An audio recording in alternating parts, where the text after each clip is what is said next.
آیا کسی که خدا سینه‌اش را برای اسلام تسلیم شدن در برابر حق گشوده و ظرفیتش را بالا برده و همواره در مسیر پرنور الهی است، با کسانی که از این معانی بویی نبرده همانند است؟ پس وای بر سخت دلانی که یاد خدا در دلهای ایشان جایی ندارد. بیشک اینان در گمراهی واقعی به سر میبرند.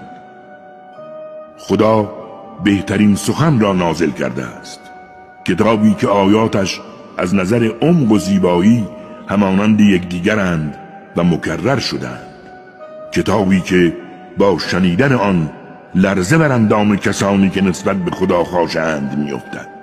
سپس سراسر وجودشان و قلبهایشان با یاد خدا آرامشی زیبا میگیرد.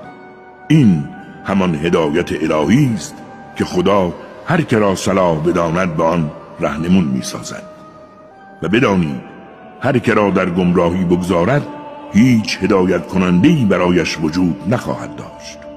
آیا کسی که در روز قیامت با چهره واقعی خود با عذاب الهی روبرو می شود همانند کسی است که در امنیت کامل به سر می برد و آتش هیچگاه به سراغش نمی آید؟ بدانید به ظالمان گفته شود بچشید نتیجه دستاوردتان را. کسان دیگری که قبل از آنها بودند نیز آیات ما را تکذیب کردند و سرانجام عذاب الهی از جایی که فکرش را هم نمی کردند به سراغشان آمد. خداوند به آنها در زندگی دنیا مزه خواری و ذلت را چشاند، هرچند عذاب آخرت به مراتب بزرگتر است.